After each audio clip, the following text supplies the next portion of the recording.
Hello good people, welcome to Keep Left, your car guide to all things cars and all things automotive. As always, my name is Kev, the host who knows most about cars, and today we have a review of the 2012 Subaru Impreza G4.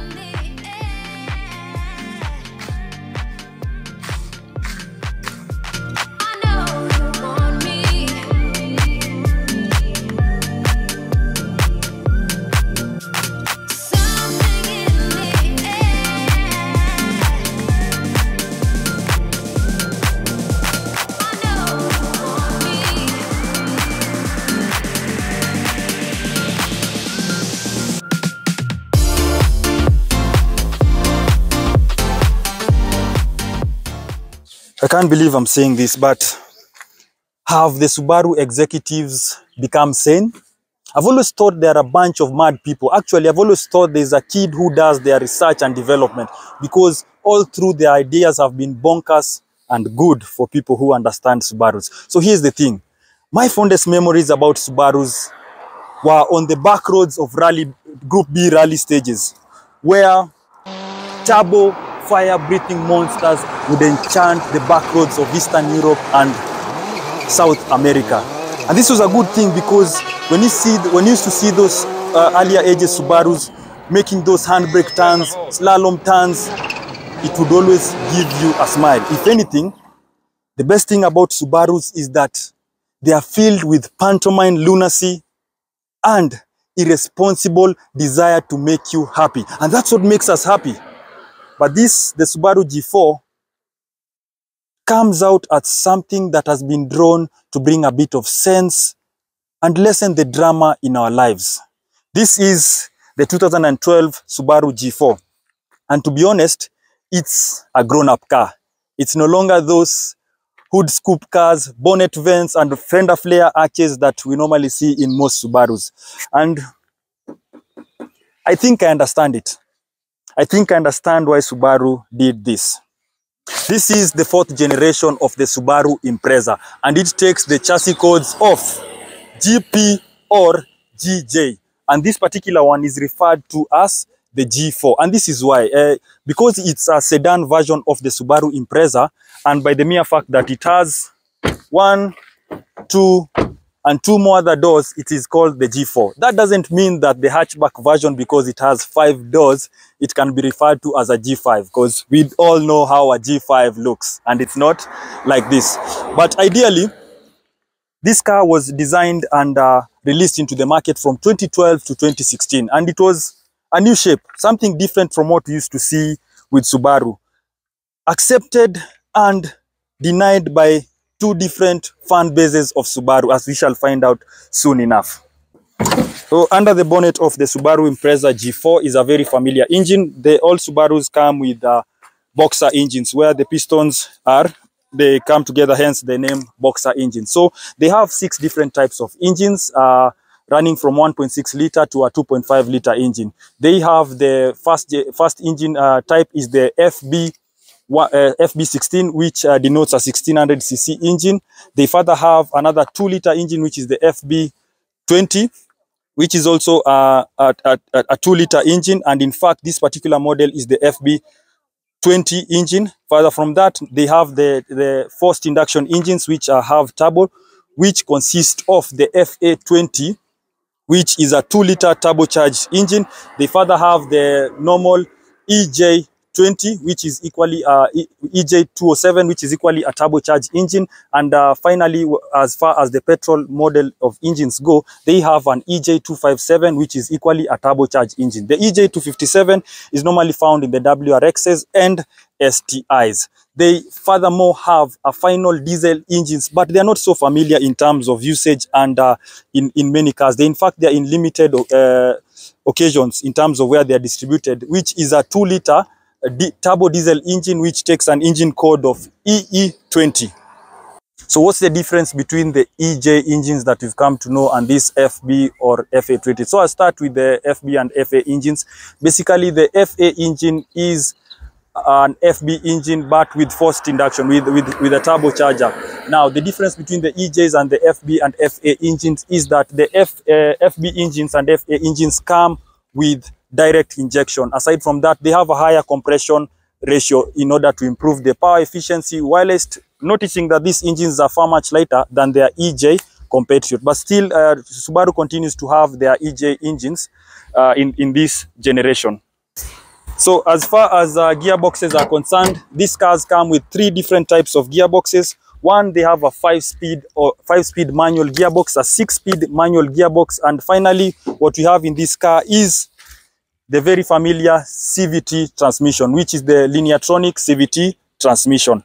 All these cars come with all-wheel drive, symmetrical all-wheel drive, which is synonymous with Subarus of this age, and it works very well, and it's something that is proven and tested. In terms of packages, they have 4 different packages. They have the base model, they have a premium trim, a limited trim, and finally the WRX or the STI trim. Aside from that, they have special trims that come in this generation of cars, which I'm sure on the roads you've seen the XV, which is a crossover, and it's normally a hatchback. You don't have sedan XVs. And finally, you have the VA trim, which is in Japan they refer to it as the S4. S4 basically is the WRX STI trim of this version of cars. Standard with this, the FB20, you get electronic seat adjustability. So for your legs, you can move this up and down.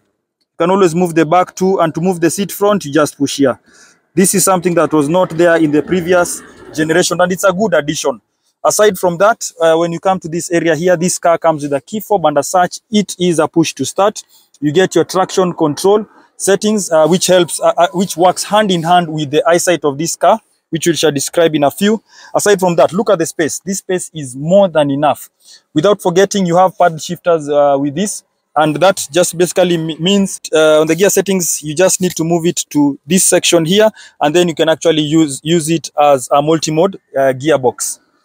Aside from that, when you go to the back, clearly you can see the amount of legroom is perfect. Now, by the mere fact that Subaru has an all-wheel drive system, symmetrical, they can't get away without having this transmission tunnel, because you have the exhaust and the axle passing through here. So this negates this position unless you just wedge your seats aside. Another grown-up thing about this car is no longer the car that you buy to take your friends for binge drinking in and club hopping.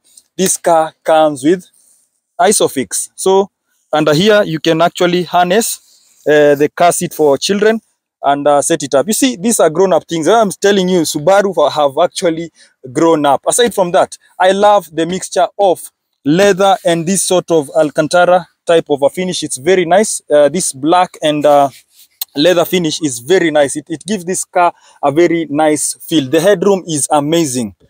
You have more than enough headroom. Amazingly, the space in front is very good. We have more than enough compartments. You have a compartment here. You can put your phone or something here. You have 2 cup holders here. At the side, I also noticed you have a cup holder. And also on the co-driver side, there is the main compartment here. And aside from that, there is the armrest, which serves as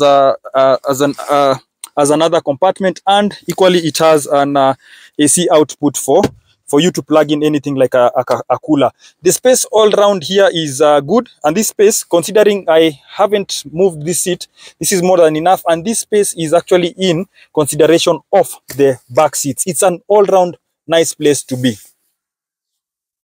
In terms of drivability, to be honest, this is why I was saying Subaru have actually grown up, and they're trying to appeal to the more reserved, calm person.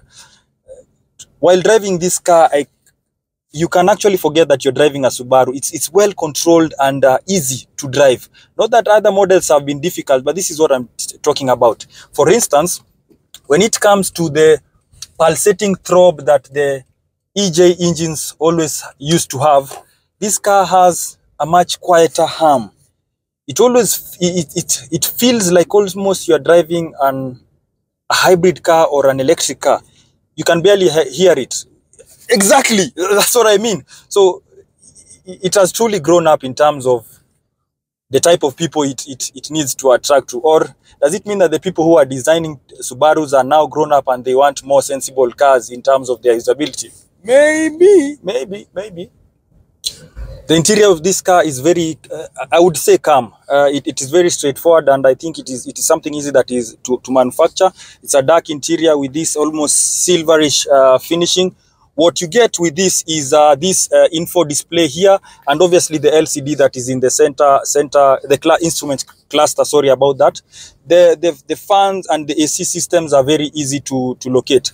This particular trim. Now, this is something that you need to note very carefully. For the 2-liter G4s, you will get steering wheel controls, you'll get paddle shifters and all that. This is the FB20. The FB16 doesn't come with this creature comfort. The steering wheel is plain, and even the seat moving mechanisms are manual as opposed to being electric like in this car. And this is why I'm saying Subaru have actually grown up. They are trying to get a bit more civilized in terms of the cars that they make. And for you to know this, some of the things that Subaru have pushed for this generation of cars is these cars are much safer, and this comes by the virtue of that they come standard with eyesight. If you don't know anything about eyesight, I've done a review of the Subaru BR9, which features the eyesight system of Subaru, and you can probably look at that. I'll put a link of that system in this video. Aside from that, these cars are much more fuel efficient, and this comes thanks to the Lineartronic CVT transmission, which is able to handle increase in speed without having you to consume so much fuel. Remember, in previous Subaru generations, what you used to have in the automatic transmissions was that for you to actually pick up speed, it would drop a gear. In fact, there used to be a phrase of drop a gear to disappear. If you want to go faster, the car automatically drops a gear and you go. With CVT transmission, it matches the engine revolutions with the power that you want to get out of the car. Aside from that, you can't tell me you haven't noticed the exterior of this car. It maintains a very, I would call it easy sort of exterior, easy to manufacture. Definitely, I know all this is in line with production and trying to make a production line much more efficient and easy.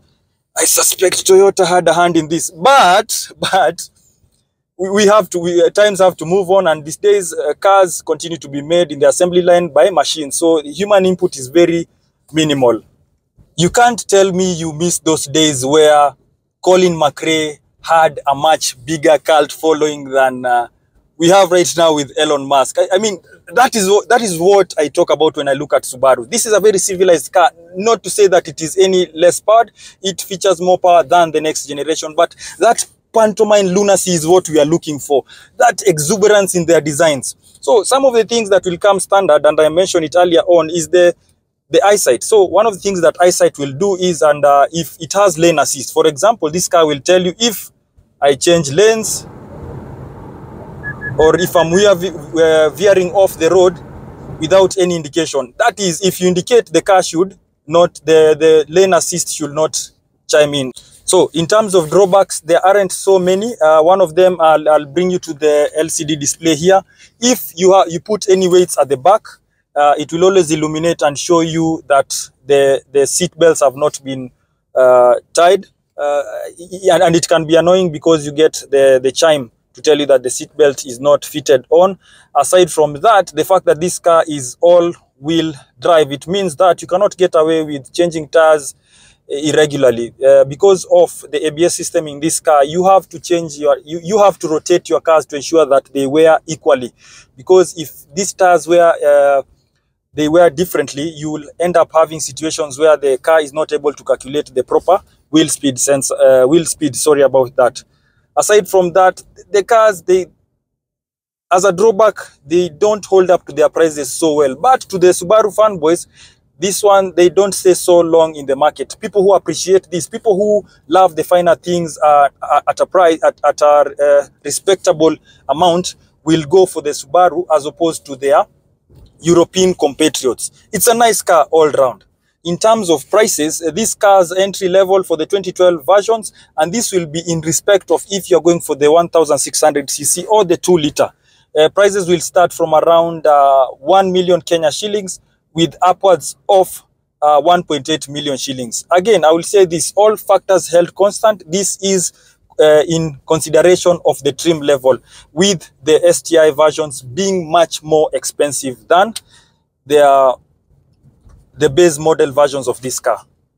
As far as drivability again is concerned, this car gets up to speed very easily, and right now I'm doing 80 kilometers per hour, and the rev counter is only doing 1,500 revolutions per minute. I am barely stepping on the accelerator pedal, so it is just getting on with its momentum and building up speed, which is a very nice thing. This helps to conserve fuel, and definitely this again goes hand in hand with the driving style of the driver. But if you are a sane driver, and I think that's what Subaru are going for, this car works for you well. I'm just saying this to address rumors that Subarus have very poor fuel consumption. With this generation, all that was taken care of.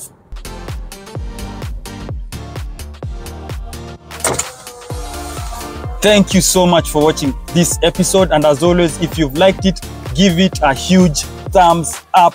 Make sure you subscribe and ring on the bell icon to get notifications of future videos. And until next time, it is peace.